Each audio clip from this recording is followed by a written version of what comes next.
చూస్తే సైనిక దళాలకు పూర్తి స్వేచ్ఛ. పహల్గాం ఉగ్రదాడికి ప్రతిస్పందనపై నిర్ణయం భద్రతా బలగాలది. అత్యున్నత స్థాయి సమావేశంలో ప్రధాని మోడీ వెల్లడి. త్రివిధ దళాల అధిపతులతో ఢిల్లీలో భేటీ. రక్షణ మంత్రి సిడిఎస్ జాతీయ భద్రతా సలహాదారు హాజరు. భారత్ పాక్ మధ్యవర్తిత్వానికి సిద్ధం. ఐక్యరాజ్యసమితి సెక్రటరీ జనరల్. ఇరు దేశాలు సంయమనం పాటించాలి చైనా. ఐక్యరాజ్యసమితిలో భారత్ పాక్ ప్రతినిధులు పరస్పర ఆరోపణలు. జమ్మూ కాశ్మీర్లో నియంత్రణ రేఖ వెంట 5వ రోజు పాక్ కాల్పులు.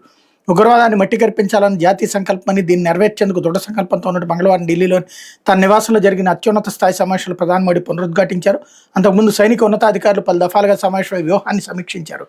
మరోపు సరిహద్దుల్లో పాకిస్తాన్ కవ్వింపు చర్యను కొనసాగిస్తూనే ఉంది. వరుసగా 5వ రోజు సోమవారం అర్ధరాత్రి నియంత్రణ రేఖ వెంట కాల్పులు జరపగా భారత సైన్యం గట్టిగా తిప్పికొట్టింది. భారత్ పాకిస్తాన్ మధ్య ఉద్రిక్తతలు పెరిగిపోతున్న నేపథ్యంలో వాటిని సడలింపజేయడానికి మధ్యవర్తిత్వం వహించేందుకు సిద్ధంగా ఉన్నట్టు ఐక్యరాజ్యసమితి సెక్రటరీ జనరల్ గుటెరెస్ వెల్లడించారు. ఇరు దేశాలు సంయమనం పాటించాలని చైనా సూచించింది. దక్షిణాసియాలో భారత్ పాకిస్తాన్ రెండు ముఖ్యమైన దేశాలని, శాంతి సుస్థిరత అభివృద్ధి సాధనకు సామరస్యంగా కలిసిమెలిసి ఉండాలని చైనా విదేశాంగ శాఖ అధికార ప్రతినిధి గునో జియాకున్ ఓ మీడియా సమావేశంలో అభిలషించారు.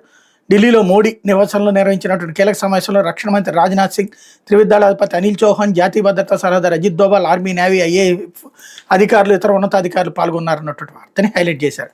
లేకపోతే